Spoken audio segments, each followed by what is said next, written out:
Good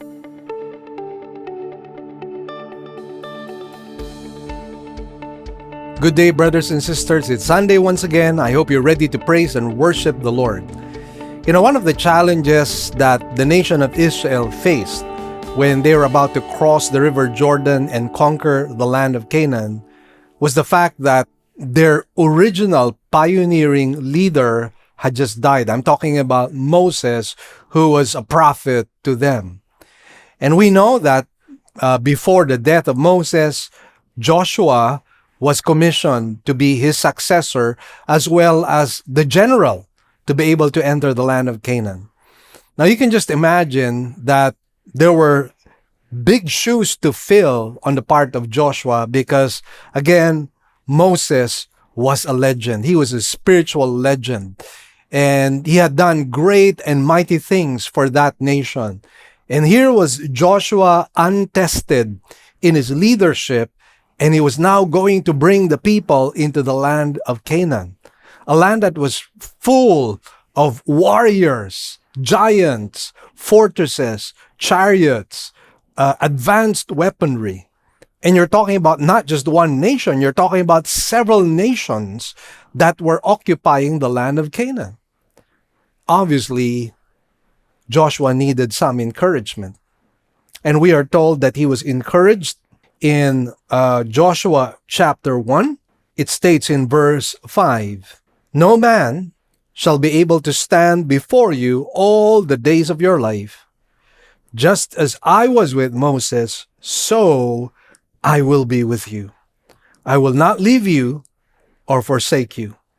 Be strong and courageous, for you shall cause this people to inherit the land that I swore to their fathers to give them. Only be strong and very courageous, being careful to do according to all the law that Moses my servant commanded you." Most definitely, this was something that was absolutely needed by Joshua. He needed that word and that encouragement coming from God, promises that he could stand on and lean on.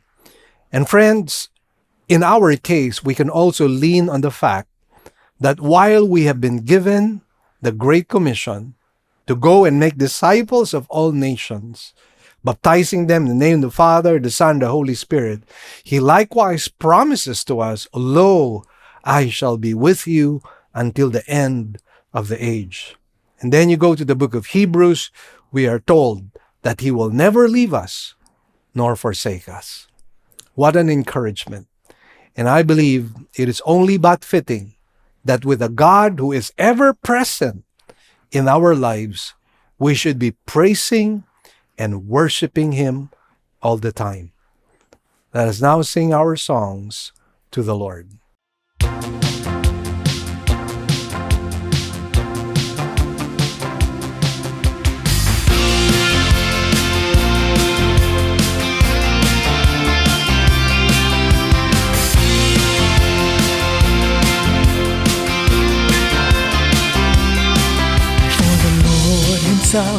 Will descend from heaven with a shout, with a voice of an angel, and with a trumpet of God. The dead in Christ will rise first. Then we who are alive and who remain will be caught up together with the saints in the clouds to meet the Lord in the air. He is coming back again. We shall be with Jesus Christ our King. He is coming back again. Maranatha, come Lord Jesus.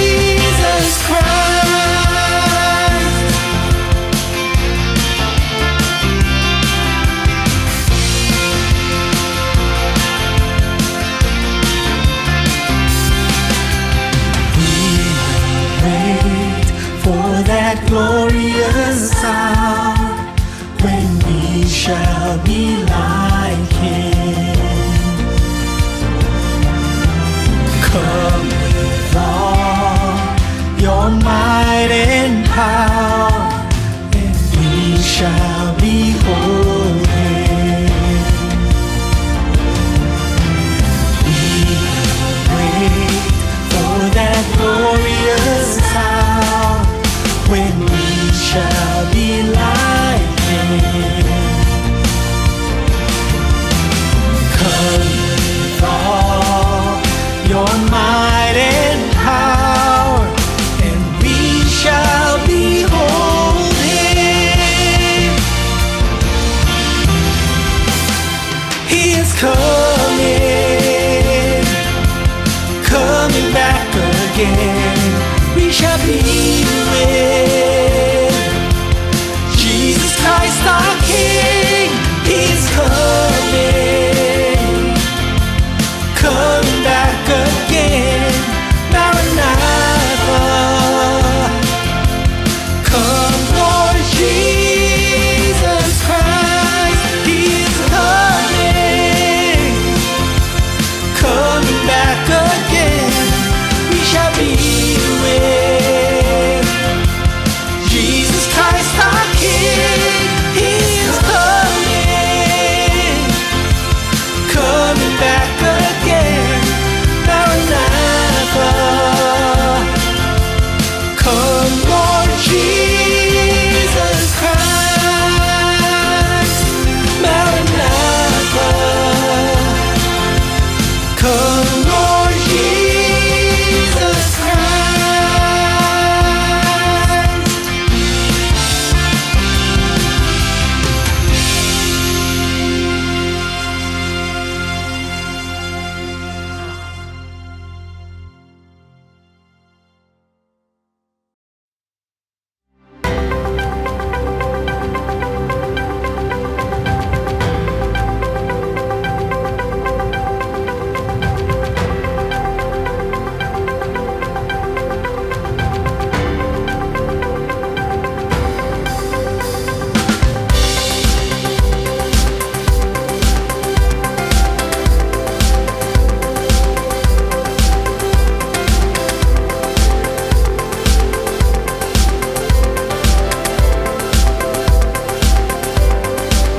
Oh, let us sing to God a brand new song, sing praise to him, for he has done great things.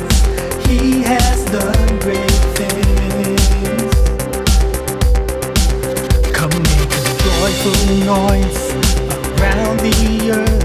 Lift up your voices before the King of Kings, before the King of Kings. In his steadfast love and his faithfulness, he has come for us to save. Sing praise to our God the Father. Sing praise to Jesus Christ the Son. Sing praise to the Holy Spirit. Sing praise to our God Most High.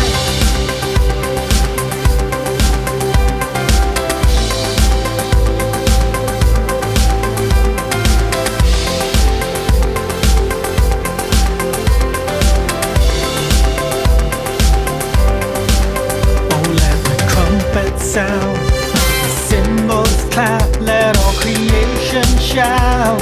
Together we will sing, together we will sing. Oh, let the oceans roar, the hills rejoice, let our voices soar before the mighty King, before the mighty King. In his steadfast love and his faithfulness, he has come for us to save. Sing praise to our God the Father. Sing praise to Jesus Christ the Son.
like a clay in the potter's hand, so are we in your hand, molded as what you have planned.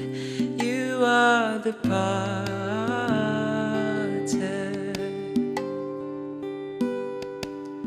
Everything you have ordained for the glory of your name, as you work in us like clay, you are the potter. God of all, sovereign ruler of the earth, you are in control of everything, so we sing glory be to your name. You reign like a clay in the potter's hand, so are we in your hand, molded as what you have planned. You are the potter.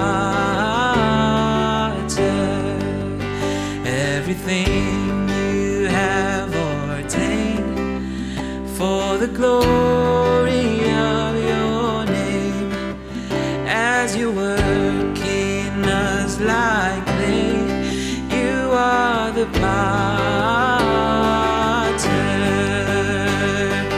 God of all, sovereign ruler of the earth, you are in control of everything, so we sing glory be to your name.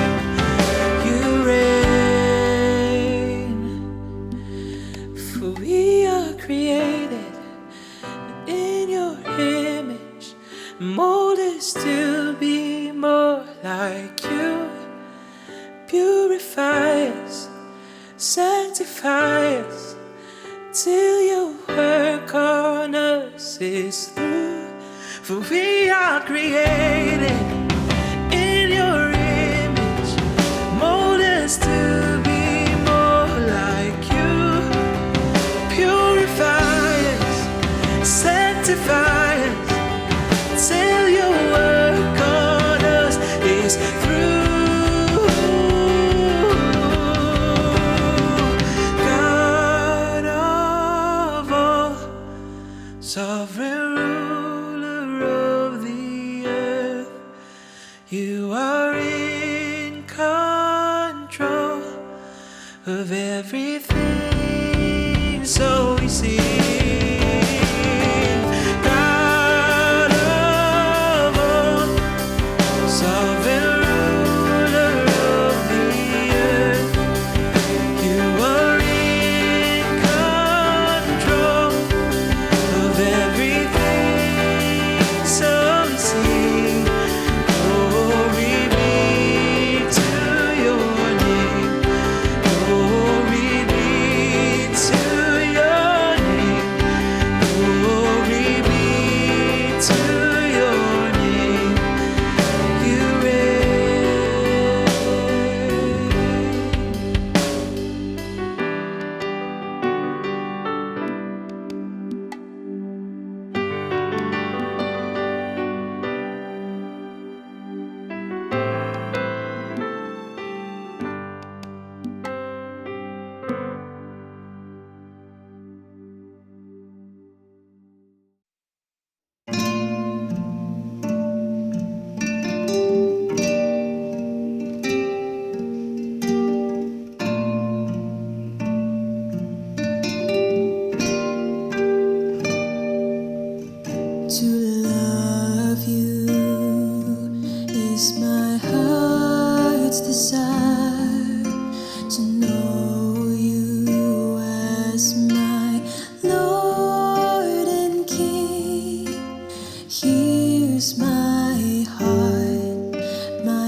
blood sanctify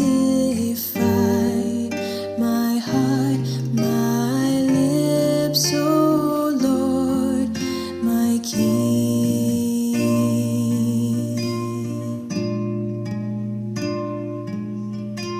Fill me with your love, O Lord. Revive me with your power, O Lord. Mold me, use me for your glory, O Lord, my God and King. O Lord, my God and King.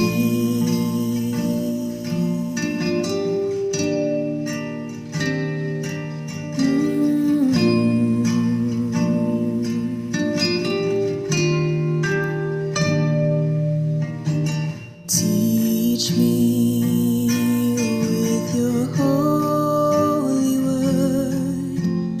Keep me faithful to the end. May my life, my words be pleasing to you, O Lord.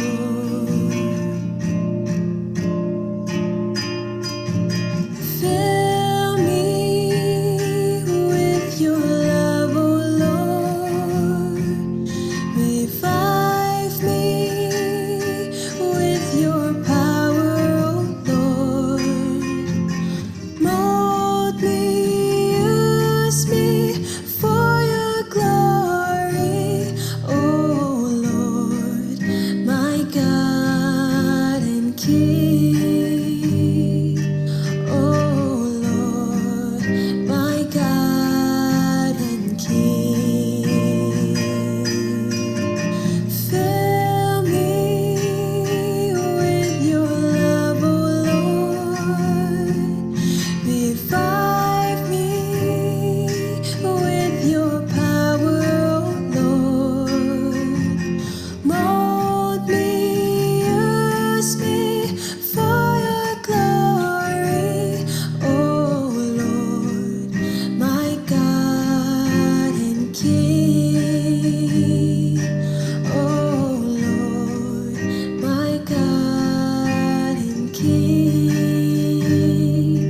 O Lord, my God and King.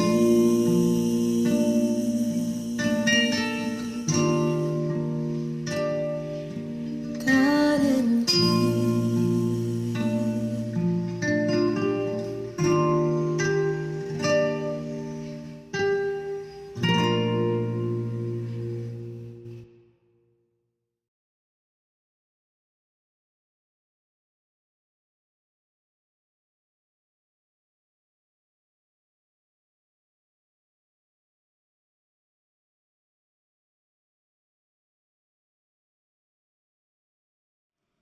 Here are our announcements. We now have two kinds of services.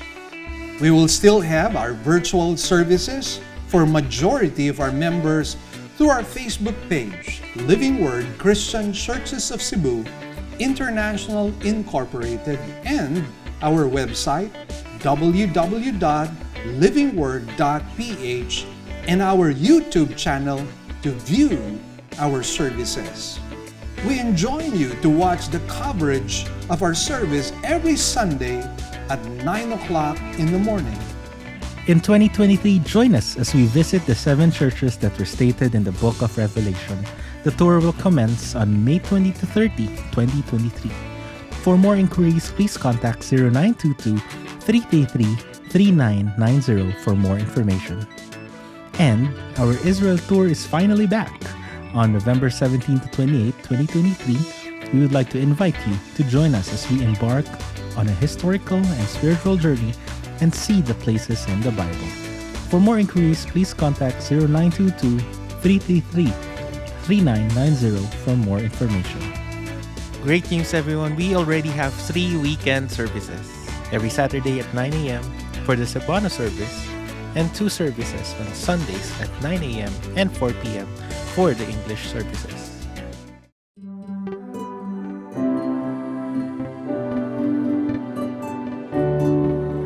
The title of today's sermon is The Household of Jesus.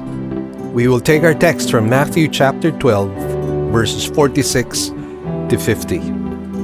Let us rise from our seats and let's read this passage. While he was still speaking to the crowds, behold, his mother and brothers were standing outside seeking to speak to him.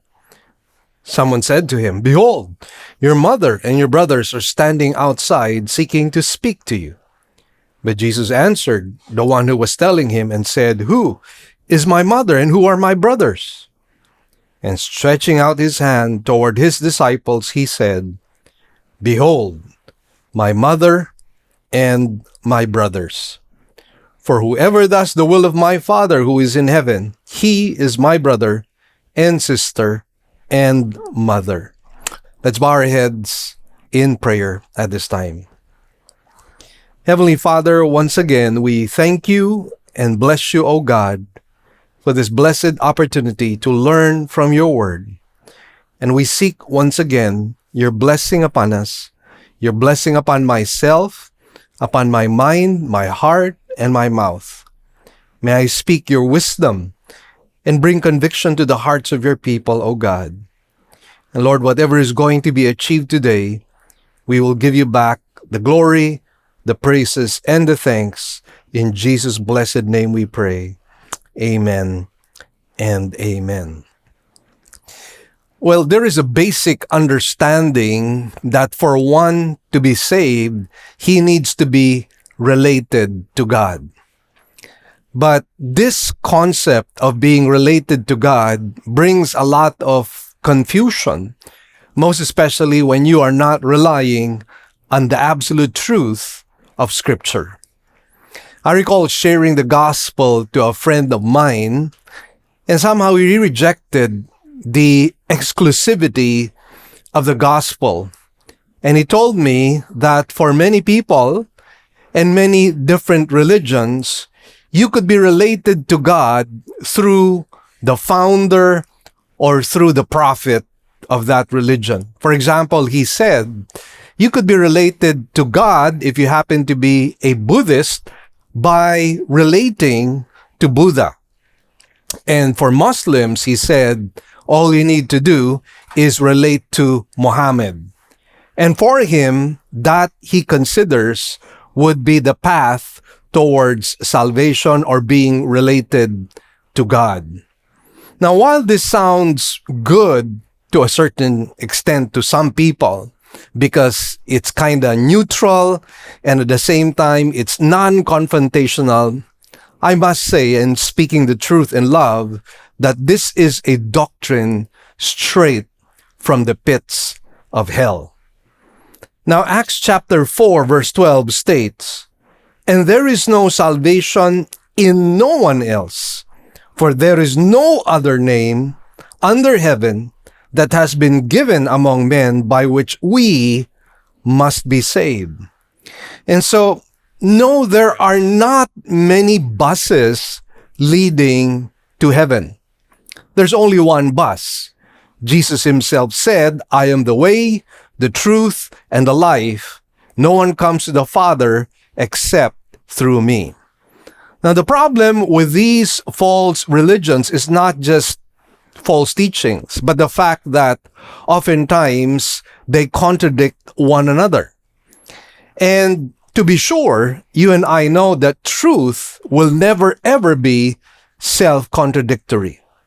And we know that the Lord Jesus Christ never contradicts himself.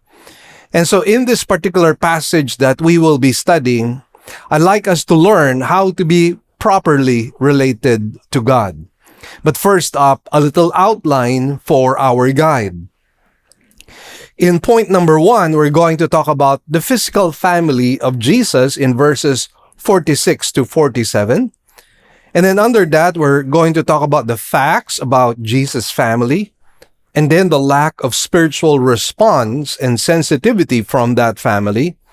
And then we have the familial question in verse 48.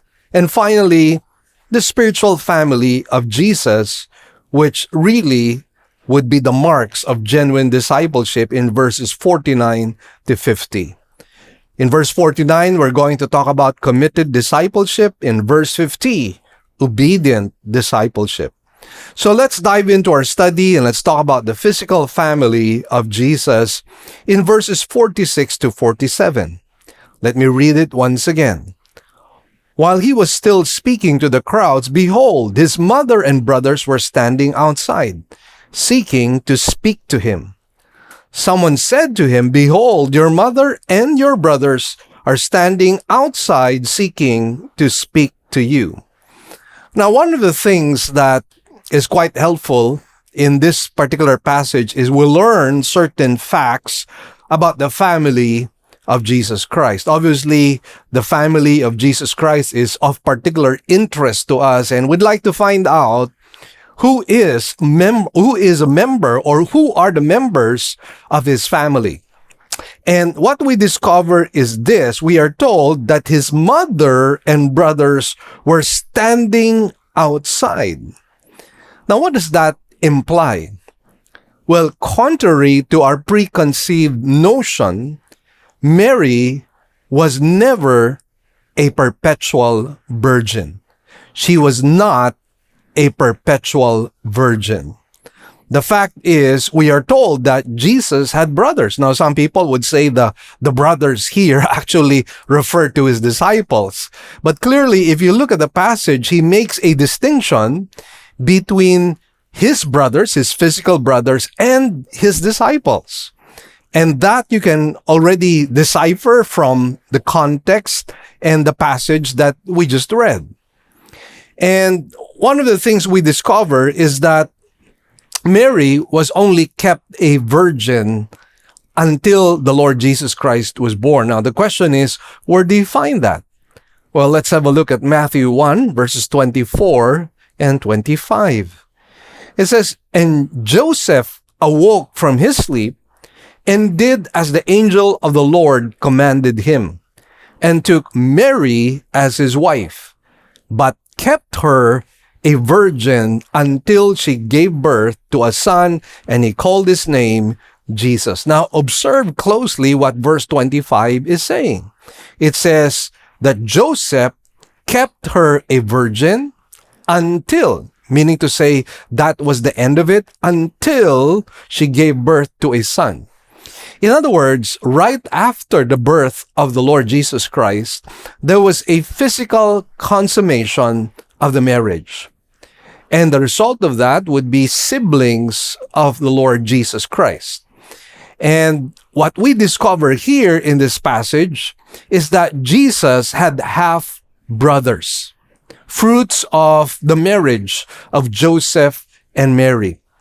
The fact is, not only did Jesus Christ have half brothers, he also had half sisters.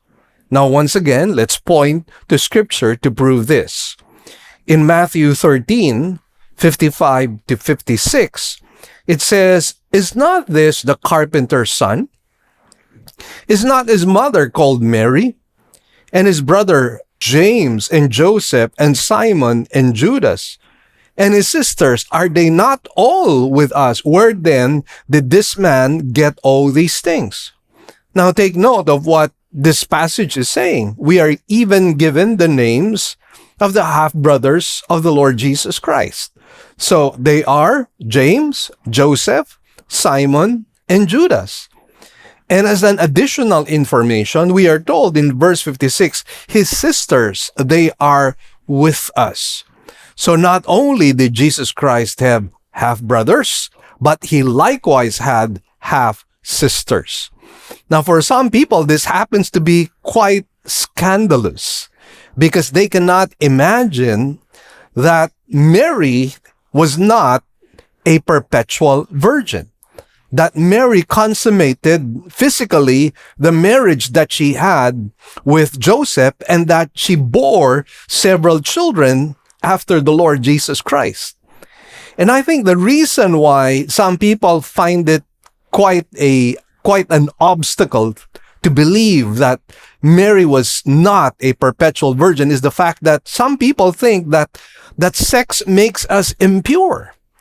So the idea here is that how can Mary be pure? How can she be holy if she consummates the marriage physically and she bears several children? Now, if we look at the scriptures, we find that sex, in fact, happens to be a gift of God. And it's one of the things that you and I will discover in one of the books of the Bible, which happens to be the Song of Solomon. And there we find lofty things spoken about the physical consummation of marriage. And so clearly the Bible declares that sex is a gift of God.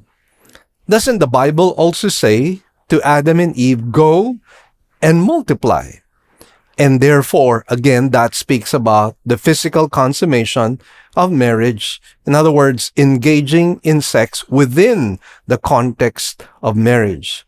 One thing we have to understand, sex is beautiful. Sex is a gift of God, but it is never, ever to be entered into outside of the context of marriage. One good example that I often share is the fact that Bermuda grass is beautiful, but it's only beautiful in a garden. The moment you put Bermuda grass inside your house, it no longer becomes beautiful. Now, we move on and we talk about the lack of spiritual response and sensitivity. So let's read this passage. It says, the brothers were standing outside seeking to speak to him. Now, an additional note about these half-brothers of the Lord Jesus Christ is that they happen to be unbelievers. They were not believers in their own brother, the Lord Jesus Christ. They did not believe that he was the Messiah. They did not believe that he was the Christ and the Anointed One. Now, question, how do we know that they did not believe in the Lord Jesus Christ? Well, again, taking it from the Gospel of John, chapter 7, verse 5, it says, for not even his brothers were believing in him. Not even his brothers were believing in him. So clearly, before the resurrection, before the crucifixion of the Lord Jesus Christ, his brothers did not believe in him. Now, we ask therefore the question that while he was ministering, we are told that his brothers were seeking him. The question is, why? What were the reasons for their coming to the Lord Jesus Christ and seeking him out? Well, perhaps a study of the context before this actual encounter might be helpful to provide the reason or the rationale why they wanted to seek the Lord Jesus Christ. In Mark chapter 3, verses 20 to 22, it states, and he came home, and the crowd gathered again to such an extent that they could not even eat a meal. So take note of that. The overwhelming demands of the ministry did not even permit the Lord Jesus Christ the ordinary comforts and conveniences of eating a meal at the proper time. And so that is what we are told here. Anyway, continuing, it says, when his own people heard of this, they went out to take custody of him, for they were saying he has lost his senses. The scribes who came down from Jerusalem were saying he is possessed by Beelzebul, and he casts out the demons by the ruler of the demons. And then, that's where we find in verse 31, then his mother and his brothers arrived standing outside. They sent word to him and called him. Now, based on the context, prior to the coming of the brothers and the mother of Jesus Christ, we are told that there were some people who were thinking that the Lord Jesus Christ was a psychiatric case. He was a mental case. He had problems with his mental health, and probably it was because he was not eating and drinking properly. And so this may be one of the reasons why his mother and his brothers were seeking him. They started to believe what the people were thinking, that Jesus may have been a mental case. And what does that tell you about the brothers of the Lord Jesus Christ? They were so near, and yet they were so far. And some people are like that. They are so near, and yet so far. Let me share to you a little story which I got. There was a ship that was sailing in the southern waters of the Atlantic when they saw another vessel making signals of distress. They bore down towards the distressed ship and hailed them and asked, "What is the matter?" "We are dying for water," was the response in the other ship. "Well, dip it up," was the answer. "You are in the mouth of the Amazon River." There those sailors were thirsting and suffering and fearing and longing for water, and supposing that there was nothing but the ocean's brine around them. And you and I know that we can't drink water from the ocean or from the sea because it's not potable. And that was what they were imagining, that they were in the ocean's brine, when in fact they had sailed unconsciously into the broad mouth of the mightiest river of the globe, known as the Amazon River. And though to them it seemed that they must perish with thirst, yet there was 100 miles of fresh water all around them, and they had nothing to do but to dip it up and drink from the waters of the Amazon River. And you know what? The brothers of the Lord Jesus Christ were not drinking from the wells of wisdom of the Lord Jesus Christ. And that is really very sad, because they grew up with the Lord Jesus Christ. They ate with him. They played with him. And now, as the Lord Jesus presents himself as the Messiah, they remained as unbelievers. They were so near, and yet so far. Now, perhaps his family was also there on a rescue mission, and that was probably because there were already death threats upon the life of the Lord Jesus Christ, and they must have been concerned, most especially Mary, the mother of the Lord Jesus Christ. She must have been very, very concerned about this. And so again, this is possible that they were on a rescue mission. At the very least, they probably wanted Jesus Christ to have some meals and to have some drink, because as mentioned in the scriptures, he was famished. He was not eating and drinking properly. Now, we are told here that the brothers were standing outside. Now, what was the context here as the brothers were standing outside? Jesus on the inside was teaching and doing ministry. Doesn't that tell you something? That the brothers were outside? Doesn't that indicate a lack of response and even maybe spiritual blindness on the part of the brothers, the half-brothers of the Lord Jesus Christ? And again, basing it on the Gospel of John, which says that they did not believe in the Lord Jesus Christ, I think we find confirmation. And so when it comes to spiritual blindness, we're told in the scriptures in 1 Corinthians chapter 2, verse 14, "But the natural man does not accept the things of the Spirit of God, for they are foolishness to him. And he cannot understand them, because they are spiritually appraised." And then in 2 Corinthians chapter 4, verse 3, "And even if our gospel is veiled, it is veiled to those who are perishing, in whose case the God of this world has blinded the minds of the unbelieving, so that they may not see the light of the gospel of the glory of Christ, who is the image of God.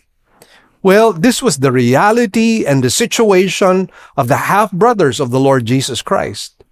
Their minds and their hearts had been blinded by the god of this world, none other than Satan himself. And because they were relying on their own flesh, on their own intelligence, and on their own understanding, the result was they could not comprehend what Jesus was saying. They could not comprehend the fact that Jesus is Messiah, the Christ, the Anointed One. And I'm reminded in Seneca, it tells of a blind woman who insisted that the trouble was not with her eyes, but with the fact that there was no light in the room.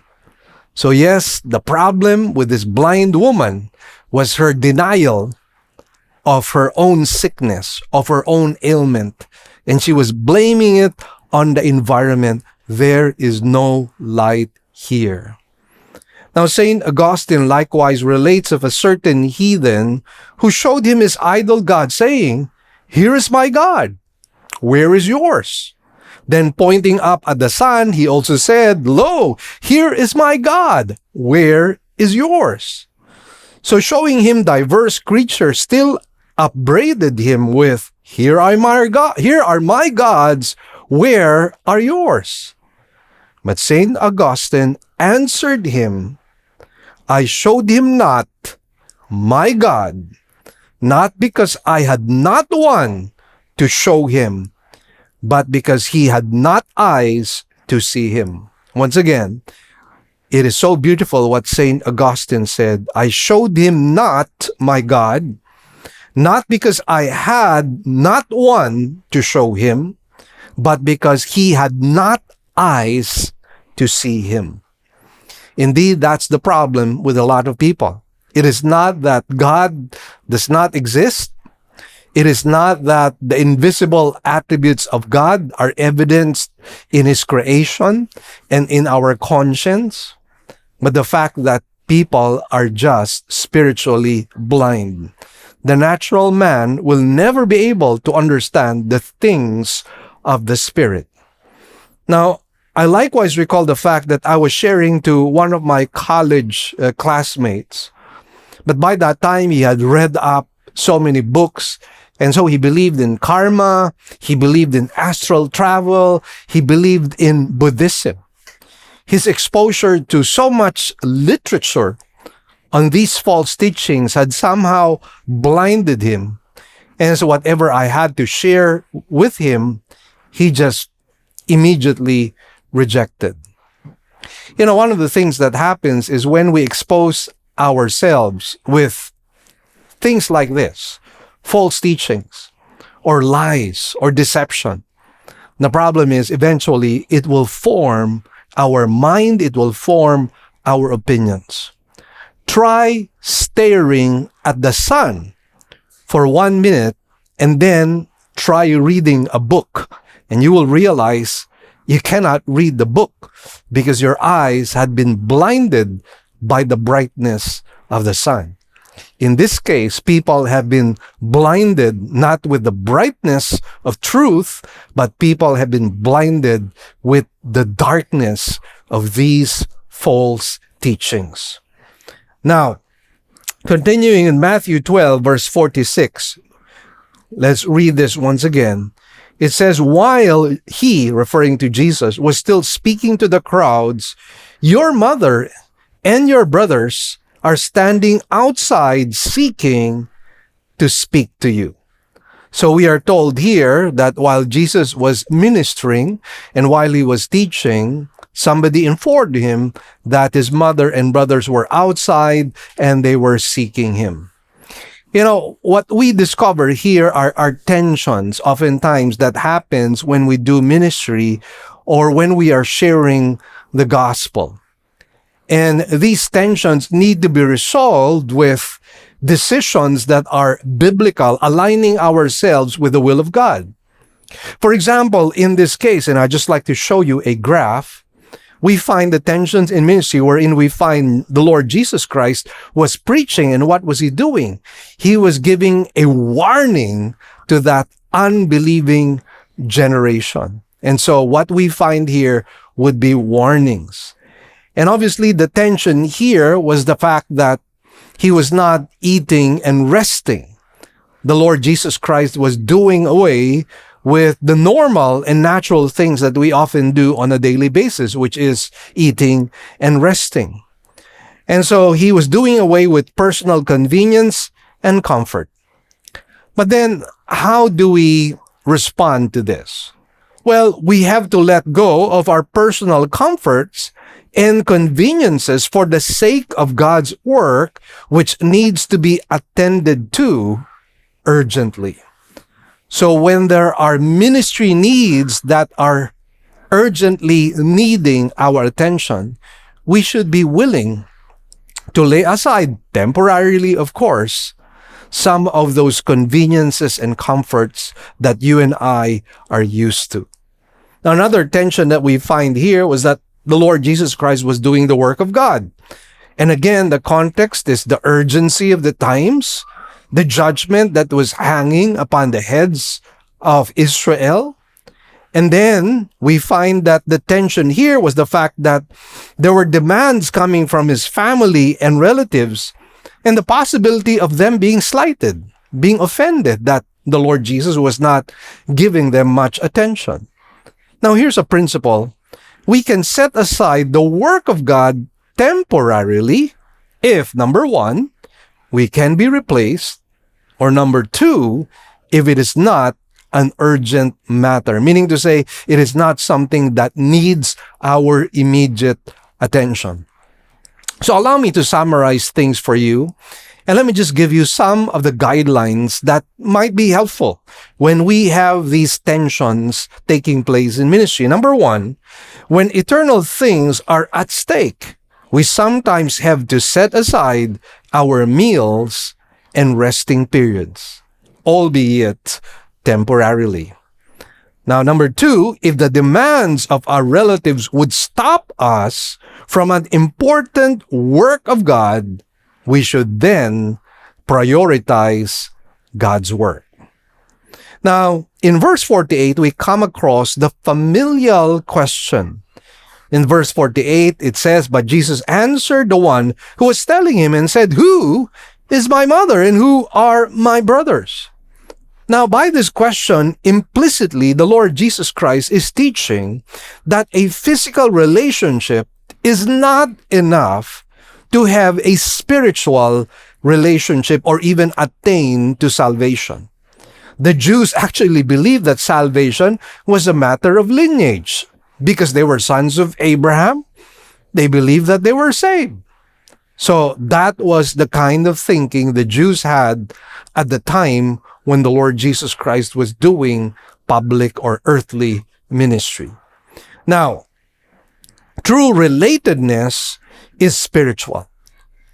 Remember what we talked about when I spoke on the topic beyond admiration, and I used the Gospel of John, chapter 3. What does it say there? Unless a man is born again, he cannot see the kingdom of God. And what the Lord Jesus Christ was referring to was a spiritual birth. And so unless we have this spiritual birth, we can never, ever be saved. We can never, ever have this relationship with God. So we need to be born again or born twice. The first birth referring to physical, the second birth referring to the spiritual birth. And unfortunately, a lot of people only have one, the physical birth. You need the spiritual birth for you to enter the gates of heaven. Now, moving on, let's talk about the spiritual family of Jesus and the marks of genuine discipleship in verses 49 to 50. First up, let's talk about committed discipleship in verse 49. In verse 49, it says, "And stretching out his hand toward his disciples, he said, 'Behold, my mother and my brothers.'" Now, obviously, we know of three kinds of disciples according to J. Dwight Pentecost. There are those who happen to be the curious disciples, and then you have the convinced disciples, and both of them, unfortunately, are not related to God. The curious ones are the ones who just really want to find out what is happening. They are the modern day mariteses of our country. And I just learned what marites means. It's like mare, what's the latest? And so that caused people to coin the word marites. So some people are just like that. They're curious. Others are convinced. Mental assent is there. They agree. But they fall short of commitment. Which brings us to the third kind of disciple, the committed disciple. And this is what the Lord Jesus Christ was talking about. These were the committed disciples. Now, someone who is truly related to Christ bears the fruit of commitment. These disciples had given up everything to follow the Lord Jesus Christ, and this is one of the evidences of genuine salvation. So may I ask you this question? Are you committed to Christ?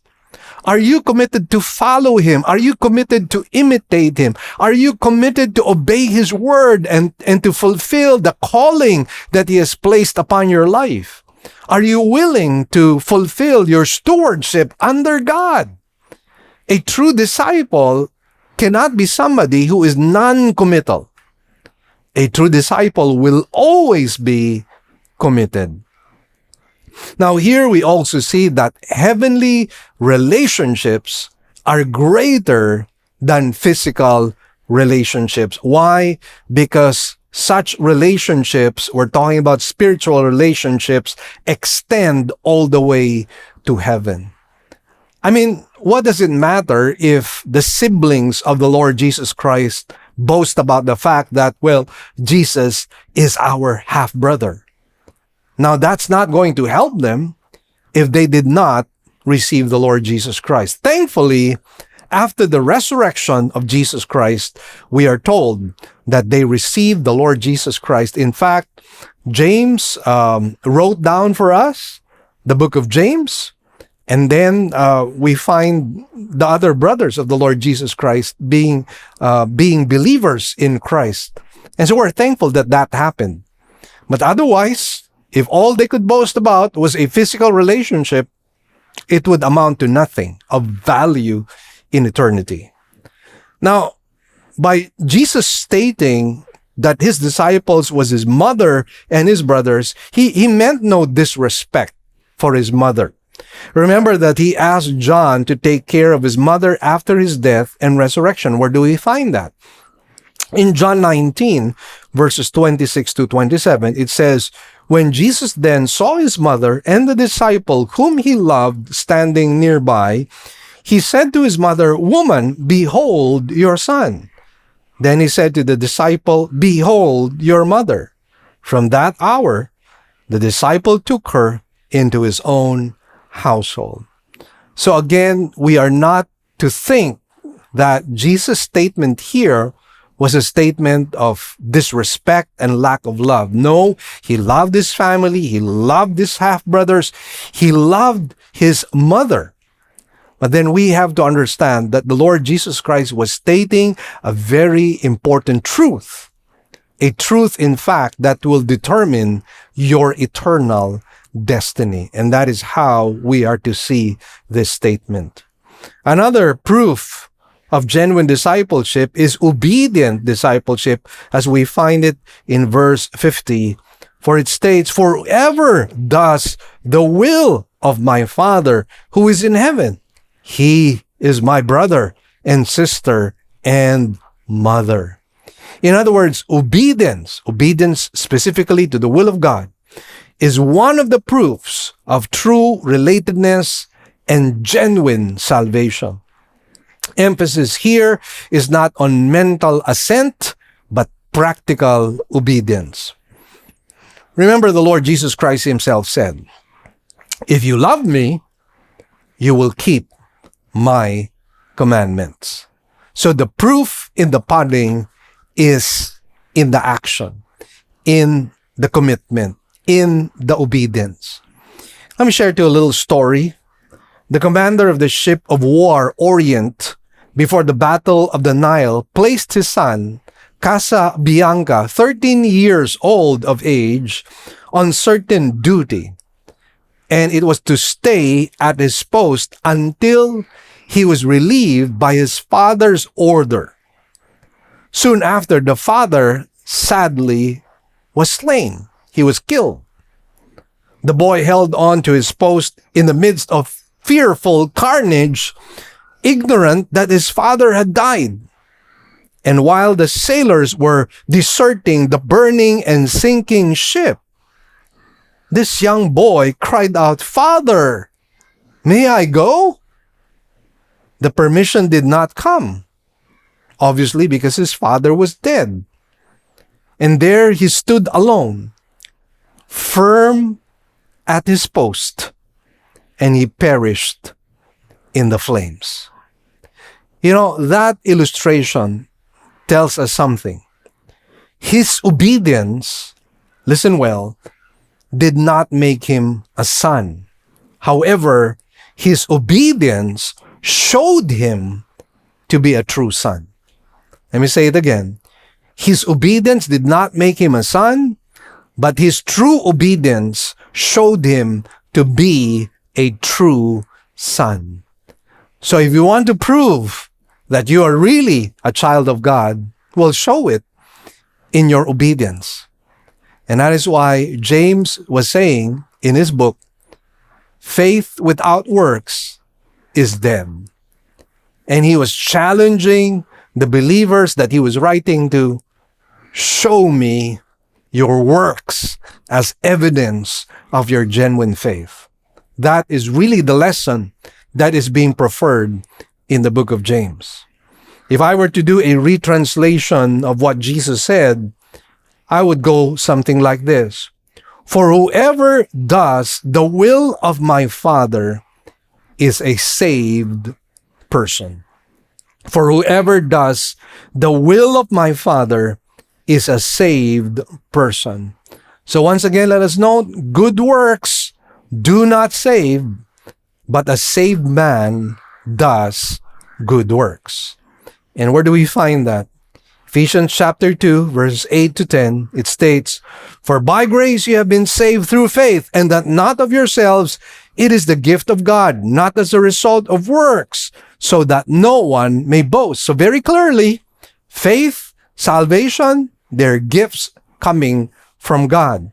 And we are told here that we are saved not by our good works.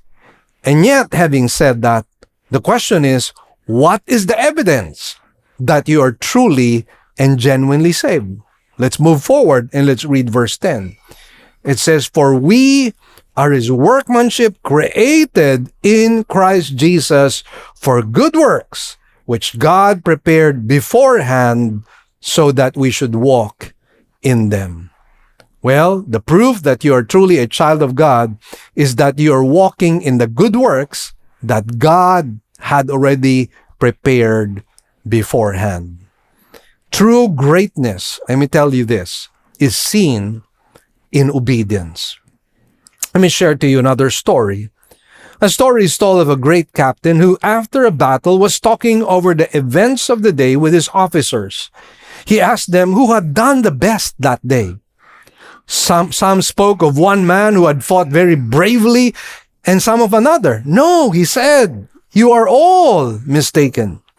The best man in the field today, he said, was a soldier who was just lifting his arm to strike an enemy. But when he heard the trumpet sound a retreat, he checked himself, he dropped his arm without striking the blow. That perfect and ready obedience to the will of his general is the noblest thing that has been done today. And I believe this was really spot on. This illustration is really spot on. Our love for God and our genuine salvation is seen in our obedience to the Lord. That is where you and I find true greatness. Obedience to God's commandments. Now again, just to summarize, here we see that heavenly relationships are greater than earthly relationships because such relationships extend to heaven. This also shows the graphic need for a personal, spiritual relationship with Jesus Christ. Family relationships cannot bring salvation. Mere reformation and good works cannot bring salvation. We have to receive Christ into our lives. We have to receive the free gift of salvation. We have to believe in Christ. And friends, as you believe in Christ to be your personal Lord and Savior, understand you don't work for it and you don't pay for it. All you have to do is receive it as a gift. And I'm reminded of a story. Once there was a poor woman who greatly desired a bunch of grapes from the king's conservatory for her sick child. She took half a crown and went to the king's gardener and tried to purchase the grapes, but was rudely pushed away. A second effort with more money met like results. She was likewise repulsed. It happened that the king's daughter heard the angry words of the gardener and the crying of the woman and inquired of the matter. When the poor woman had told her story, this is what the princess said. My dear woman, you were mistaken. My father is not a merchant, but a king. His business is not to sell, but to give. Let me say it again. His business is not to sell, but to give. Whereupon the princess plucked the bunch from the vine, gently dropped it on the woman's apron. So the woman obtained as a free gift what the labor of many days and nights had proved unable to procure her. And again, we have to see this as a wonderful illustration of our salvation. Our King does not sell salvation. He gives it to us. There is no need to work for it. All we have to do is declare that we are sinners in need of God's grace, asking mercy for our souls, asking Jesus to come and be our Savior and Lord, and He will write our names in the book of life. Now, by the way, when it says, for whoever, this speaks of the universality of the invitation. Jesus is extending this invitation to one and all. And by the way, including His own relatives who did not believe Him at that time, but thankfully they came to a saving knowledge of Jesus Christ. Salvation, therefore, is not through one's bloodline, but it comes through the spiritual line in Jesus Christ. And I pray that might be true in your case. Let's come before the Lord in prayer. Heavenly Father, we thank you and bless you for today. Thank you for allowing us to be able to study your word and learn from it, and to learn how we could be related to you. Lord, I pray that those who are listening to us right now might make a commitment to make you their personal Lord and Savior. I trust, Lord, that the word that we have studied today might serve its purpose. And Lord, thank you likewise for the opportunity to be part in the work of the Lord by giving our tithes, our grace gifts, and our offerings. Lord, thank you, Lord. And whatever is achieved today, we give you back the glory, praises, and thanks. In Jesus' blessed name we pray. Amen and amen. We praise God for these videos that we have been able to produce because it has reached a lot of people. And if you have not yet liked our Facebook page or our YouTube channel, we invite you to do so. There are many who have already liked and subscribed. Like, for example, in our Facebook page, we have close to 30,000 people who have liked our page, and we have about 34,000 followers. And we would like you to be one of those followers, because what we are sharing here is the truth of God's Word that can make you a better person, a better father, mother, child, worshiper, minister of God. And I pray that you might just allow yourselves to be part of this great family. And friends, just hit that notification bell so that you get updated with our videos. God bless you all. We'll see you again next week. Here are our announcements. We now have two kinds of services. We will still have our virtual services for majority of our members through our Facebook page, Living Word Christian Churches of Cebu, International Incorporated, and our website, www.livingword.ph, and our YouTube channel to view our services. We enjoin you to watch the coverage of our service every Sunday at 9 o'clock in the morning. Good news, brothers and sisters! Our radio program will now be heard nationwide through FEBC radio stations. As an added bonus, all Living Word original songs will likewise be aired as well. So, if you would like to listen to our radio program, we're coming out in the following stations: 702 DZAS AM, broadcasting from Pasig every Sunday, 11 a.m. to 11:30 in the morning. We're also coming out from 104.3 DWAY FM from Legazpi. This is also every Sunday from 10 to 10:30 in the morning. And for those of you in Tacloban, we're coming out from 97.5 DYFE FM every Monday from 11:30 in the morning to 12 p.m. For those of you in Zamboanga, we are coming out from our station in 1116 DXAS AM every Sunday from 11:30 to 12 p.m. Also, for those of you in Davao, we're coming out from 1197 DXFE AM every Sunday from 2 o'clock in the afternoon to 2:30 p.m. For those of you in Coronadal, we're also coming out from station 1062 DXKI AM every Saturday from 8 to 8:30 p.m. And for those of you in Cagayan de Oro, we're coming out from 103.3 DXJL FM every Sunday from 8 to 8:30 p.m. And for those of you from Metro Cebu, we're coming out from 98.7 DYFR FM every Saturday and Sunday from 8 to 9 p.m. Please tell your friends about this and tune in to our radio program.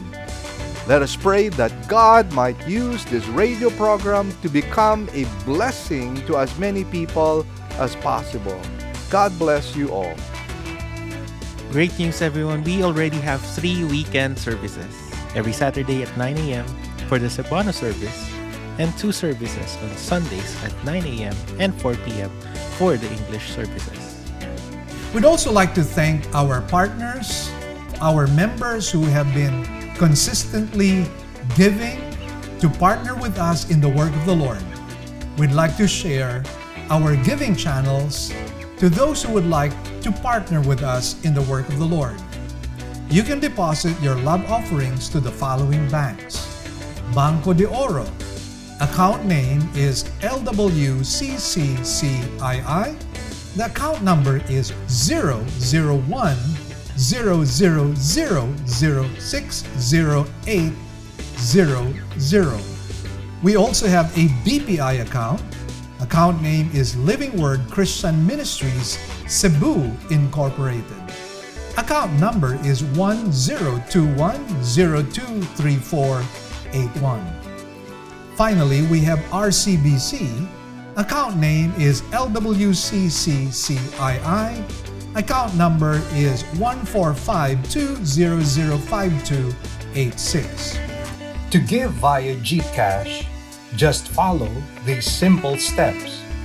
From your GCash app, click Bank Transfer. In Bank Transfer, click the BDO icon under Select Partner Banks. Enter the amount. Enter the name LWCCCII and account number 00100006080 and send the receipt to office@livingword.ph. Then click Send Money. You may also send your love offerings and donations online through our website. Go to www.livingword.ph and click Give, and then a dialog box comes out of it. Kindly click on your giving preferences. Thank you, and God bless.